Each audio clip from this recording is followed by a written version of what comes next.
جو میں نے پیش کی ہے اس کی فضیلت یہ ہے کہ ہر بال کے بدلے ایک نیکی. بڑی تفصیل ہے اس روایت میں، جس کا وہ لفظی معنی و مفہوم جو سمجھ میں آتا ہے وہ نہیں ہے، بلکہ اس کی تفصیل تشریح کچھ اور ہے. الغرض قربانی اللہ کے فضل و کرم سے ہوتی بھی ہے اور لوگ کرتے بھی ہیں. جس کے پاس وسعت نہیں ہے، طاقت نہیں ہے کہ مستقل ایک جانور لا کر قربانی دے، کم سے کم وہ 1500 2000 2500 3000 روپے میں ایک حصہ ضرور لے لیتا ہے تاکہ اس کی فضیلت سے محروم نہ ہو. اور یہ قربانی کی جو فضیلت ہے یہ صرف اور صرف 3 دن میں ہی حاصل ہو سکتی ہے. اگر 3 دن کے بعد پورے سال میں جب بھی چاہے وہ قربانی کرے گا، ہزاروں ہزار جانور کی قربانی کر دے گا، لیکن وہ ثواب وہ نیکیاں نہیں لے پائے گا، نہیں مل پائیں گی جو ان 3 دنوں میں ملنے والی ہوں گی. اور قربانی کی کوئی قضا بھی نہیں ہوتی ہے. اسی لیے کوشش یہ ہو کہ قربانی کے لیے تو مستقل کوئی جانور لانا ضروری نہیں ہے، بلکہ کہیں حصہ بھی لے کر آدمی قربانی کر سکتا ہے. تو اس حساب سے کم اپنا ایک حصہ قربانی میں ضرور دے دے تاکہ قربانی کے ثواب سے، قربانی کی فضیلت سے وہ آدمی محروم نہ ہو. اگر جانور لے آتا ہے تو بہت اچھی بات ہے، بہت اچھا کام کیا، لیکن کم سے کم آدمی کوشش کرے کہ ایک حصہ ضرور سے ضرور لے لے. حصہ ایک حصے کا ہونا کم سے کم ضروری ہے.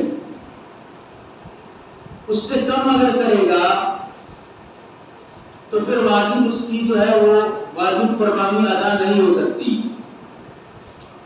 مسائل بڑے تفصیل سے ہیں، اسی لیے ان پہ مفصل بحث نہیں کروں گا. چند باتیں جو موٹی موٹی ہیں وہ پیش کرنے کی کوشش کروں گا. عیدگاہ پہ ذبح کے مسائل جو بہت اہم تھے اس کو بتانے کی کوشش کر رہا تھا، وقت کی کمی تھی.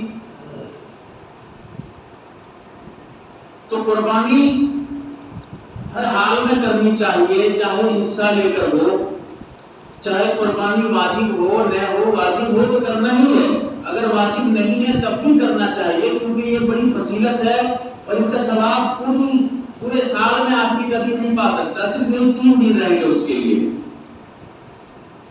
قربانی کا جو ٹائم شروع ہوتا ہے ذبح کرنے کا ٹائم، یہ نماز کے بعد سے ہے. نماز جیسے ختم ہو جائے اس کے بعد آدمی قربانی کر سکتا ہے، جانور ذبح کر سکتا ہے. جہاں نماز ہوتی نہیں ہے، بالکل دیہات ہے، گاؤں ہے، جہاں پر عیدین کی نماز واجب نہیں ہوتی ہے، وہ لوگ صبح سے بھی کر سکتے ہیں، کیونکہ نماز تو ہے نہیں. جب نماز نہیں ہے تو پھر کس کا انتظار کریں گے؟ تو صبح سے کر لیں گے. لیکن جہاں نماز ہوتی ہے، جیسے ہمارا علاقہ ہے، اور یہاں تو اکثر جگہ وہی ہے جہاں پر عیدین کی نماز ہوتی ہے، واجب بھی ہے، تو وہ لوگ کم سے کم عید کی نماز تک رکے رہیں گے. اس سے پہلے قربانی کریں گے تو قربانی نہیں ہوگی. عید کی نماز سے فارغ ہو جائیں گے، اس کے بعد قربانی دیں گے. اب سمجھیے کہ کوئی ایسا گاؤں ہے، بڑا گاؤں کے جہاں پر 2 جگہ نماز ہوتی ہے. ایک گاؤں ہے جس میں 2 جگہ نماز ہے اور گاؤں ایک ہے، تو آدمی کب شروع کرے گا؟ جواب یہ ہے کہ جب پہلی نماز ہو جائے، چاہے یہ پارٹی والے پڑھیں وہ پارٹی والے پڑھیں، جو بھی نماز پڑھ لیے گاؤں میں، جب عیدین کی نماز ہو گئی اب قربانی کا ٹائم شروع ہو گیا، اب ذبح کر سکتا ہے. چاہے یہ نماز نہ پڑھا ہو. مثال کے طور پہ ایک نماز 8 بجے ہے اسی گاؤں میں، اور ایک دوسری جماعت 9 بجے ہے. 8 بجے والی نماز ہو گئی تو ٹائم شروع ہو گیا.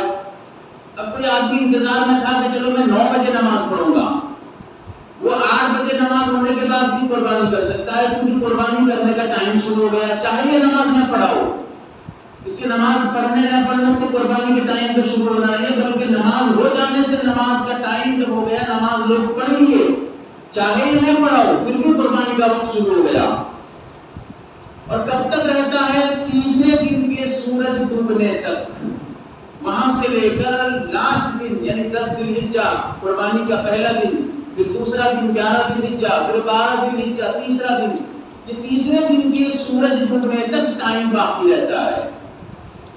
اور ان اوقات میں، ان 3 دنوں میں چاہے دن میں قربانی کرے، چاہے رات میں 12 بجے 1 بجے 2 بجے قربانی کرے، ہو سکتا ہے آگے چل کے ایسا ماحول آ جائے کہ دن میں قربانی کرنا مشکل ہو جائے، پہرا بیٹھ جائے، آدمی قربانی نہ کر سکے، کوئی دقت نہیں ہے، رات میں لائٹ وائٹ کا انتظام کرے، کم سے کم صبح کے وقت انتظام کرے، جان سکے کہ کون سی رت کاٹنا ہے نہیں کاٹنا ہے کیا ہے، تاکہ قربانی اس کی صحیح اور درست ہو سکے۔ بہرحال قربانی کے بارے میں چند باتوں کا خیال رکھنا نہایت ضروری ہے۔ ان میں سے پہلی بات تو یہ ہے کہ قربانی جب کریں گے تو کس کے نام میں کریں گے؟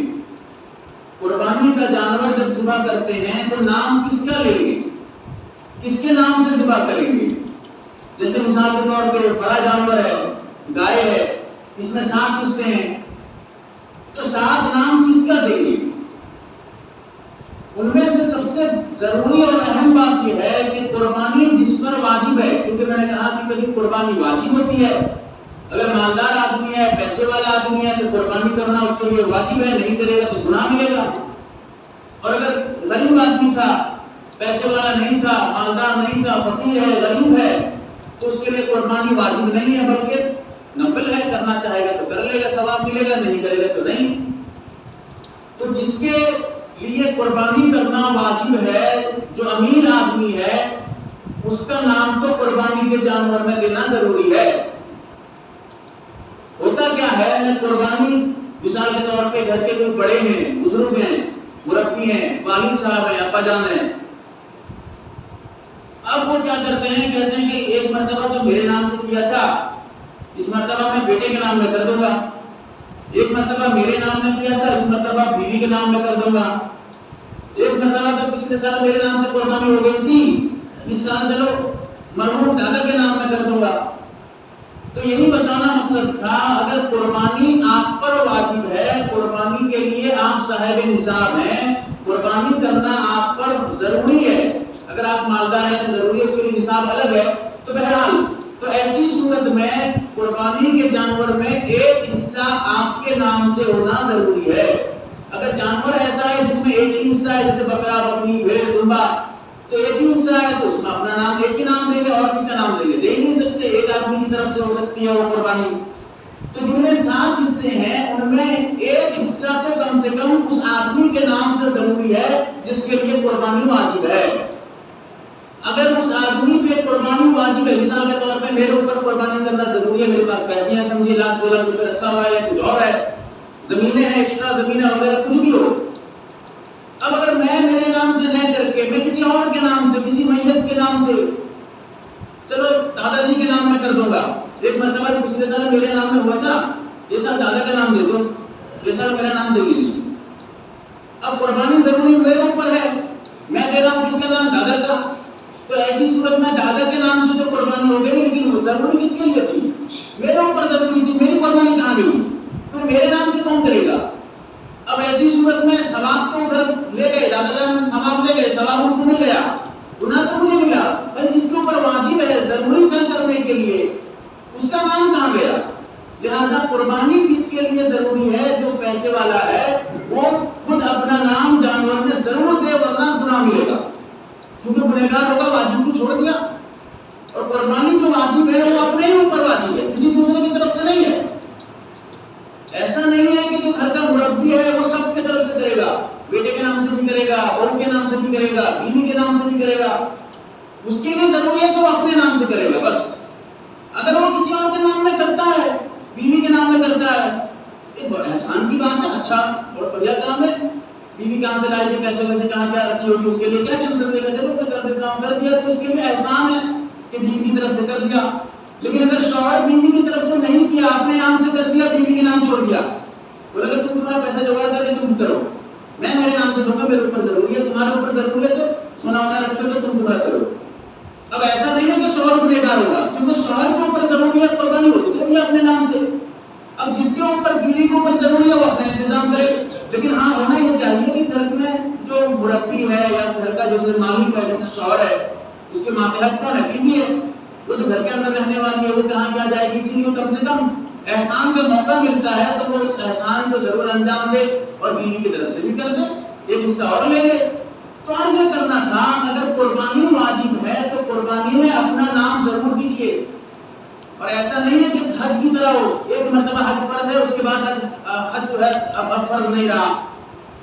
قربانی کے موقع پہ اگر آپ صاحب مال ہیں تو ہر سال واجب ہے، ایسا نہیں ہے کہ ایک مرتبہ میرے نام سے دیتی ہے اگلے سال کسی اور کے نام میں دیں گے، اگلے سال بھی اگر مالدار آپ ہیں پھر آپ کا نام دینا پڑے گا۔ یہ حج کی طرح نہیں ہے، حج جیسے سال میں پوری زندگی میں، حج پوری زندگی میں ایک ہی مرتبہ فرض ہے، لیکن قربانی ہر سال اگر آپ مالدار ہیں تو ہر سال آپ کے لیے واجب ہے، اسی لیے ہر سال اپنے نام سے آپ دیجیے۔ کسی اور کے نام میں دینا چاہتے ہیں الگ سے لے لیجیے، دو حصہ لیجیے، ایک تو اپنا دیجیے، ایک اور حصہ لے لیجیے مرحوم کے نام میں دے دیجیے، ایک حصہ اور لے لیجیے بیوی کے نام میں دے دیجیے۔ تو اتنا خیال رکھنا ہے کہ قربانی تو ضرور دیں لیکن قربانی اپنے نام سے ضرور دیں اگر آپ پہ قربانی واجب ہے، اگر آپ پہ قربانی ضروری ہے۔ اس کے علاوہ ذبح کے جو مسائل ہیں بہت پیچیدے ہیں، بہت ضروری مسائل ہیں، ان کا بھی خیال رکھیے، کیونکہ یہ مسائل جو ذبح کے مسائل ہیں اکثر بیانات وغیرہ میں نہیں کہے جاتے ہیں اور موقع بھی نہیں رہتا ہے یہ سب کا، لیکن یہ موقع ہے کہ قربانی کا ٹائم ہے تو کم سے کم ذبح کے ضروری مسائل آپ کی دھیان میں رکھے۔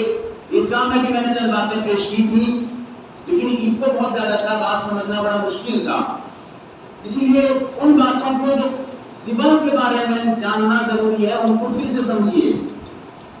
یہ ذبح کا جو تعلق ہے صرف قربانی سے نہیں ہے، سمجھیں کہ آپ کسی کا عقیقہ کر رہے ہیں تو اور ٹائم ہے، قربانی کے بعد عقیقہ کر رہے ہیں اس میں بھی جانور کو کاٹنا پڑے گا، ذبح کرنا پڑے گا، یہ سب کام آئے گا۔ اس وقت بھی ولیمہ ہے، ولیمے کے موقع پہ جانور لا کے ذبح کر رہے ہیں، اس وقت بھی یہ مسائل کام آئیں گے۔ تو یہ جو ذبح کرنے کے کاٹنے کے مسائل ہیں ان کا جاننا بھی نہایت ضروری ہے، ایسا نہ ہو کہ پھر جانور حرام ہو جائے۔ اگر ذبح کرنے میں غلطی ہو جائے، کوئی ایسی خرابی ہو جائے کہ جس سے جانور ذبح صحیح طریقے سے نہ ہو تو پھر وہ جانور حرام ہو جائے گا۔ جب جانور حرام ہو گیا تو قربانی بھی نہیں ہوگی۔ مثال کے طور پہ کچھ ایسی گڑبڑی ہو گئی کہ وہ جانور کا ذبح کرنا معتبر نہیں ہوا، شریعت یہ کہے گی کہ یہ ذبح اس کاٹنے کا ذبح کرنے کا اعتبار نہیں ہوگا۔ جب اعتبار نہیں ہوا وہ جانور حرام ہو گیا، جب جانور حرام ہو گیا اس کا گوشت بھی گیا سب بیکار، پورا گوشت کو لے کر دفن کرو، کھانا پینا جو کر کے حرام ہو گیا وہ۔ اسی طرح جب حرام ہو گیا تو قربانی بھی بیکار چلی گئی، پھر سے جانور لا کے قربانی دو۔ اسی لیے جاننا ضروری ہے کہ جانور کو جو ذبح کریں گے ان میں کن کن باتوں کا خیال رکھنا چاہیے تاکہ ہماری قربانی صحیح ہو سکے، ہمارا ذبح صحیح ہو سکے۔ اگر ذبح کرنا صحیح نہیں ہوا تو قربانی بھی صحیح نہیں ہوگی۔ اسی لیے جانیے کہ قربانی ہو یا قربانی کے علاوہ جب بھی ذبح کریں، مرغی کو کاٹ رہے ہیں، ذبح کر رہے ہیں، اس وقت بھی یہ مسائل کام آنے والے ہیں۔ ہر جانور چاہے وہ چھوٹا ہو یا بڑا ہو، ہر جانور کے گلے میں اصل رگیں 4 ہوتی ہیں، 4 رگیں اصل ہیں اور پتلی پتلی رگیں سے ہوتی ہیں وہ الگ ہیں۔ مین رگ جو ہیں گلے میں جو رگ ہوتے ہیں 4 رگ ہوتے ہیں، اصل رگ مین رگ 4 ہیں۔ ایک سے وہ سانس لیتا ہے، دوسرے سے وہ کھانا پینا کرتا ہے دوسرے رگ سے، اور تیسری اور چوتھی رگ 2 رگ موٹی موٹی رگ ہوتی ہیں، ان 2 رگوں میں خون کا بہاؤ ہوتا ہے، خون جانا آنا کرتا ہے، سر سے لے کر جسم میں دماغ کام کرتا ہے اسی خون کے ذریعے سے۔ تو یہ 4 رگیں اصل ہیں۔ ان 4 رگوں میں سے کوئی بھی 3 رگ ذبح کرنے میں کٹنا ضروری ہے۔ کوئی آدمی کاٹا تھا، 2 رگ کٹی اور 2 رگ باقی رہ گئی، صرف 2 رگ کاٹا ہے، جانور تڑپڑ مر گیا۔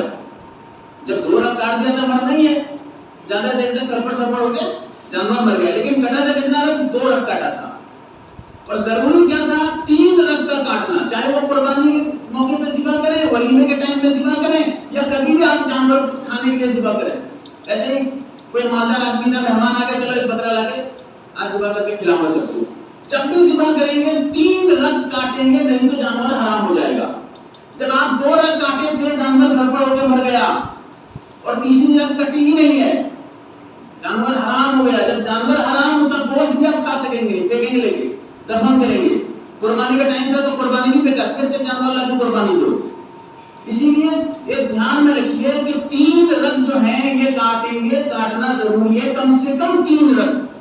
اگر 3 رگ نہیں کاٹیں گے جانور بیکار ہو گیا، سب بیکار، کھانا بھی حرام ہو گیا. اور 4 رگیں جو ہیں، 4 رگوں کا کاٹنا یہ سنت ہے.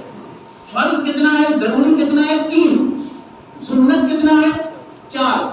سنت پہ عمل کرنا اچھا ہے، ثواب کا کام ہے.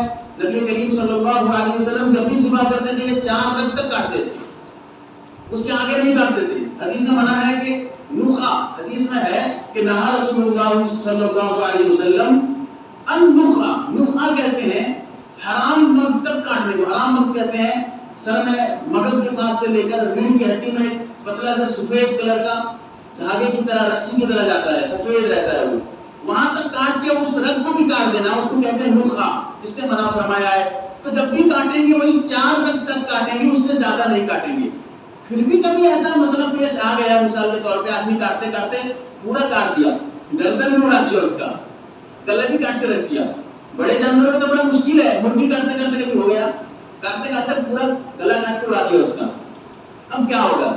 جواب یہ ہے کہ بھئی جب 3 رگ کا کٹنا ضروری تھا، کاٹ دیا ہے تو جانور حلال ہو گیا، اب اس جانور کو کھا سکتا ہے. ہاں اتنا ہے کہ جو زیادہ کاٹ دیا یہ اچھا نہیں کیا، لیکن اس کے باوجود گوشت حلال کھا سکتا ہے. اچھا نہیں کیا، جب اچھا نہیں کیا جان بوجھ کے اگر ایسا کیا تھا تو پھر اچھا نہیں ہے. اگر انجانے میں کیا تھا، جان سے نہیں، کاٹتے کاٹتے چھری تیز تھی، پورا گردن اڑ گیا اس کا، اب اس صورت میں اب کچھ نہیں ہے، جائز ہے، کیونکہ بھئی انجانے میں کاٹ دیا تھا، جان بوجھ کے نہیں کاٹا تھا. اگر جان بوجھ کے کاٹتا تب بھی جائز ہے، مطلب جائز کا مطلب ہے جانور حلال ہے، گوشت حلال ہے، لیکن اچھا نہیں ہے ایسا کاٹنا.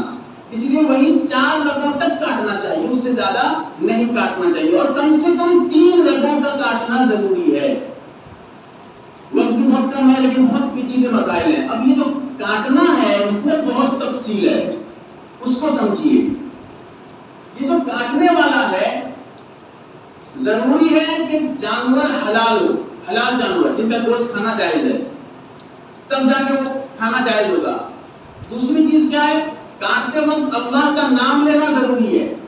تیسری چیز کیا ہے؟ مسلمان ہونا ضروری ہے. اگر مسلمان نہیں ہے تو غیر مسلم ہے، سمجھیے کہ بکرا ذبح کرتے اللہ کا نام لے کے ذبح کرتے ہیں اور بکرا حلال ہے، بکرا کھانا جائز ہے، بکرا حلال، اور اللہ کا نام لینا ضروری، اللہ کا نام لیا.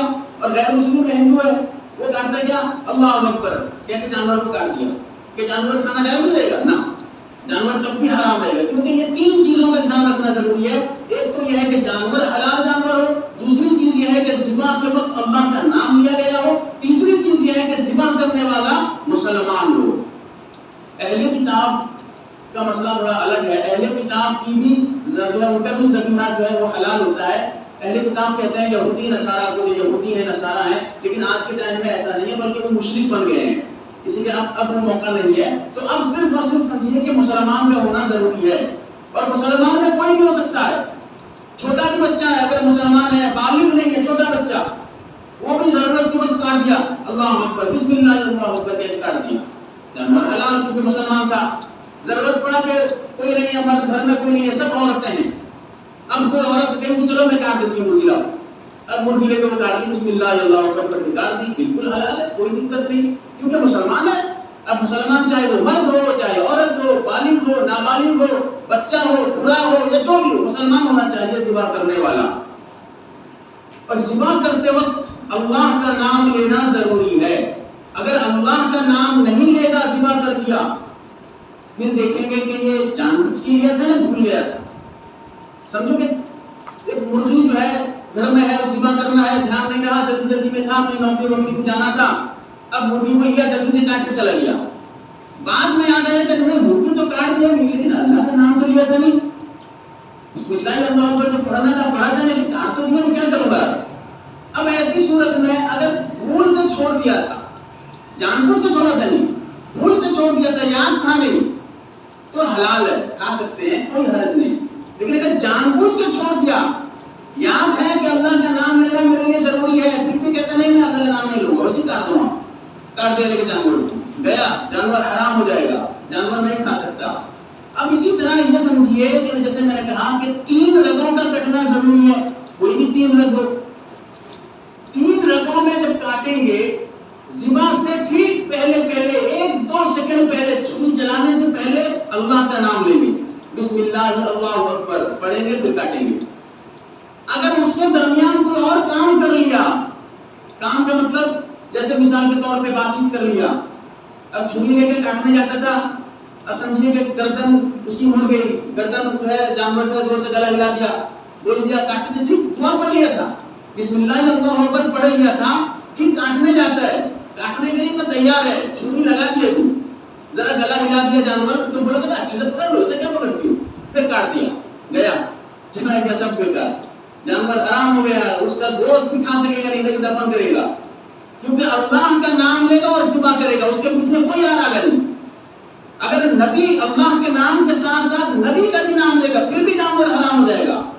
جیسے مثال کے طور پہ کوئی بول دیا لا الہ الا اللہ محمد رسول اللہ، اللہ کا نام تو لیا، محمد کا نام بھی لگا دیا، گیا جانور، تب بھی حرام ہو جائے گا۔ اسی لیے جب ذبح کریں گے صرف اور صرف اللہ کا نام لیں گے، کسی اور کا نام نہیں لیں گے۔ اسی طرح اگر مثال کے طور پہ جانور ذبح کرنے کے لیے بیٹھے ہیں، ذبح کرتے کرتے ٹھیک ذبح کرنے والا تھا کوئی اور کام نظر لگ گیا، بولے کہ جب مہمان آدمی تھے، مولانا تھے، کہ آئے تھے ذبح کرنے کے لیے، ٹھیک ذبح کرنے جا رہے ہیں، بسم اللہ اللہ اکبر پڑھ لیے، کاٹنے جاتے ہیں، مہمان کے لیے شربت آدمی ہو گیا، ارے ذرا شربت تو پی لیا نہیں، ارے ہاں تو، لیکن کچھ بولا نہیں، منہ سے بولا نہیں، لیکن شربت تو لے کے پی لیا، پھر کاٹا، آج بسم اللہ پڑھا نہیں، پھر گیا وہ۔ اسی لیے جب کاٹنے جائیں گے، ذبح کرنے جائیں گے، پورا عین ٹائم میں ٹھیک کاٹنے سے 1 سیکنڈ 2 سیکنڈ پہلے اللہ کا نام لیجیے، اس کے بعد کوئی اور ادھر ادھر دھیان نہیں، سیدھا لے کے کاٹیے۔ اور کاٹیں گے جو 3 رگ کاٹنا یہ بھی ضروری ہے، جیسے میں نے کہا اس میں سمجھیے اس میں بھی بہت پیچیدگی ہے۔ ایک آدمی سمجھے کہ لمبی چھری ہے، چھری بہت بڑی ہے، 3 آدمی پکڑ کے کاٹتے ہیں، ایک جانور کو 3 آدمی پکڑ کے ذبح کر رہے ہیں، کہہ رہے ہیں کہ سب مل کے ذبح کریں گے، سب ایک جانور لائے تھے، سمجھے 3 آدمی مل کے لائے تھے، 3 آدمی جب مل کے لائے تھے بولے کہ وہ کاٹ دے کہ میں بھی کاٹوں گا اس میں، چلو ایک کام کریں تینوں مل کے کاٹیں گے، ذرا چھری پہ ہاتھ لگا دیں گے۔ اب ضروری ہے کہ جتنے آدمی چھری کو چھوئے رہیں گے، پکڑے رہیں گے ذبح کرنے کے لیے، جانور کو کاٹتے وقت ذبح کرتے وقت جتنے آدمی چھری میں ہاتھ رکھے ہوں گے سب کے لیے اللہ کا نام لینا ضروری ہے، بسم اللہ اللہ اکبر کہنا ہے، اللہ کا نام لینا ہے۔ سمجھیے 3 آدمی ذبح کر رہے ہیں، 2 آدمی تو پڑھ لیے تھے بسم اللہ اللہ اکبر، ایک آدمی سوچا ارے وہ دونوں تو پڑھ لیے نا، میں کیا پڑھوں، وہ خالی ہاتھ پہ لگا دیا، گیا ختم، جانور لے کے پھینکنا پڑے گا، کھا بھی سکیں گے نہیں۔ اس لیے کہ جانور کو ذبح کرتے وقت جتنے آدمی چھری کو پکڑے ہوں گے سب کے لیے اللہ کا نام لینا فرض ہے، ضروری ہے، ورنہ جانور حرام ہو جائے گا۔ اسی طرح سمجھیے کہ کوئی بوڑھے آدمی ہے، شوق ہے کہ قربانی کے جانور میں ذبح کروں گا، کیونکہ سنت ہے، حدیث میں ہے کہ 100 جانور 100 دمبے کی اللہ کے نبی نے قربانی دی، 99 دمبا اللہ کے نبی نے اپنے ہاتھ سے ذبح کیا، 99 دمبا اللہ کے نبی نے اپنے ہاتھ سے ذبح کیا، اور 1 دمبا حضرت علی رضی اللہ تعالی عنہ کو دیا کہ تم ذبح کر دو۔ اس سے پتہ چلتا ہے کہ قربانی کے جانور کو خود ذبح کرنا چاہیے، ایسا ہوتا تو 1 جانور ذبح کر کے صحابہ تم ذبح کر دو، لیکن دیکھیے 99 جانور کو خود اپنے ہاتھ سے ذبح کر رہے ہیں اور 1 جانور چھوڑ رہے ہیں۔ کیوں چھوڑ رہے ہیں؟ اس لیے چھوڑ رہے ہیں بتانے کے لیے کہ چلو کوئی دوسرا آدمی بھی ذبح کر سکتا ہے، جائز ہے، اتنا بتانے کے لیے جانور چھوڑ دیے۔ تو سمجھیے کہ اپنے جانور اپنے ہاتھ سے اپنے جانور کو ذبح کرنا تھا، کوئی بڑے آدمی تھے، ضعیف آدمی تھے، ان کا شوق ہے کہ میں سنت پہ عمل کروں گا، ذبح کروں گا، لیکن بڑے آدمی ہیں، ہاتھ دھرتے ذبح کر سکتے نہیں، شوق تھا ان کا بیٹا بولا کہ چلو ابا جان تم ذبح کر دو گے، لیکن میں تمہارے ہاتھ کو پکڑ کے ذرا پریشر کروں گا، چھری کو تو پکڑوں گا نہیں، تمہارے ہاتھ کو ذرا پکڑ کے پریشر کروں گا۔ اب سمجھیے کہ جتنے آدمی اس ذبح کرنے والے کے ہاتھ کو چھوئیں گے، چھری چلانے میں شریک ہوں گے، چھری چلانے میں جو ہے تعاون کرتے ہوں گے، اس کی مدد کرتے ہوں گے، اس کے لیے بھی اللہ کا نام لینا، بسم اللہ پڑھنا ضروری ہے۔ اگر سمجھیے کہ ابا جان ذبح کر رہے ہیں، بیٹے جان ہاتھ کو صرف پکڑ کے چھری چلا رہے ہیں، ان کے ہاتھ کے ذریعہ سے ذبح کر رہے ہیں، ابا جان بسم اللہ اللہ اکبر پڑھتے لیکن بیٹے جان نہیں پڑھتے، جانور تب بھی چلا جائے گا، حرام ہو جائے گا۔ اسی لیے جتنے آدمی چھری کو چھوئیں سب اللہ کا نام لیں، جتنے آدمی ذبح کرتے وقت ذبح کرنے والے کے ہاتھ کو پکڑیں، سہارا لیں، سب اللہ کا نام لیں، ورنہ جانور بیکار ہو جائے گا، برباد ہو جائے گا۔ اسی طرح 3 رگوں کا جو کٹنا ہے، جیسے سب سے پہلے میں بول چکا ہوں 3 رگوں کا کٹنا ضروری ہے۔ ایک آدمی سمجھیے کہ 2 رگ کاٹا تھا، 2 رگ کاٹا، ٹھیک کاٹا تھا، بسم اللہ اللہ اکبر پڑھ کے کاٹا تھا، اس کے بعد وہ چھری چلا سکا نہیں، ہاتھ تھرا یا کچھ بھی ہوا یا ہڈی وڈی پڑ گئی، چھری کاٹ سکا نہیں اور آگے گردن کاٹ سکا نہیں۔ کوئی دوسرا آدمی آ کے چھری لے کے کاٹ دیا، وہ آدمی پہلا آدمی کتنا کاٹا تھا، کتنا کاٹا تھا، 2 رگ کاٹا تھا، اس کے بعد جو آدمی کاٹا 1 رگ اور کاٹا، سمجھو پورا کاٹا، 4 رگ کاٹا، 2 رگ وہ کاٹا، یہ 2 رگ یہ کاٹا، تو 2 رگ وہ کاٹا تھا اللہ کا نام لے کے، اس کے بعد والا آدمی جو کاٹا وہ اللہ کا نام نہیں لیا، پھر بھی جانور حرام ہو جائے گا۔ کیوں؟ 3 رگ کا جو کٹنا ضروری تھا، ان 3 رگوں کو کاٹنے والا اللہ کا نام لیا ہوگا تب حلال ہوگا۔ اگر کاٹنے والا اللہ کا نام لیا تھا، 2 رگ کاٹا تھا، ایک آدمی اللہ کا نام لے کے کاٹا تھا، پھر اس کے بعد دوسرا آدمی سمجھیے کسائی صاحب تھے، وہ اس کے ہاتھ سے چھری لے کے کاٹ دیے اور اللہ کا نام نہیں لیے، وہ 2 رگ کاٹ کے چھوڑا تھا، یہ لے کے اور کاٹ دیا آگے کو اور 2 رگ کاٹ دیے، جانور تب بھی حرام ہو جائے گا، گوشت نہیں کھا سکتے، کیونکہ 3 رگوں کا کٹنا ضروری ہے، اور 3 رگ جو کاٹے گا کاٹنے والا ہوگا اس کے لیے اللہ کا نام لینا ضروری ہے۔ اور اس مسئلے میں پہلا آدمی 2 رگ جو کاٹا تھا وہ تو اللہ کا نام لیا تھا، بعد والا جو آدمی کاٹا تھا وہ 1 رگ، جو 3 رگ ضروری تھا، 1 رگ اور جو کاٹا وہ اللہ کا نام نہیں لیا، لہذا جانور حرام ہو جائے گا۔ اسی لیے ضروری ہے کہ کم سے کم زبان کے مسائل جو قصائی ہیں ان کو معلوم ہو، یا کم سے کم وہاں جو زبان کرتے وقت موجود ہو وہ قصائی سے کہہ دیں کہ بھائی اگر میرے ہاتھ سے چھری لو گے تو اللہ کا نام لو، بسم اللہ اللہ اکبر پڑھو، پھر جانور کو کاٹو، نہیں تو ہاتھ لگاؤ گے چھری کو، جانور بیکار ہو جائے گا، ایسے تو گوشت کھا سکیں گے نہیں، پھینکنا پڑے گا۔ اسی لیے زبان کے مسائل جو زبان کرنے کے مسائل ہیں بہت ضروری ہے، بہت تفصیل سے ہیں، ان پہ بیان کا موقع تو نہیں ملتا ہے، ایسا عام موقع میں عام پروگرام میں کون بیان کرے گا، عام جلسے میں سب بیان کریں گے، آدمی کہتے ہیں کیا تقریر کرنے والے ہیں تو کاٹنے کے بارے میں بات کر کے بات کی، اسی لیے قربانی کا موقع ہے، ان باتوں کو جاننا، بتانا، سننا، سنانا نہایت اہم اور ضروری ہے۔ اللہ تعالی ہمیں عمل کی توفیق دے، وآخر دعوانا الحمد للہ رب العالمین۔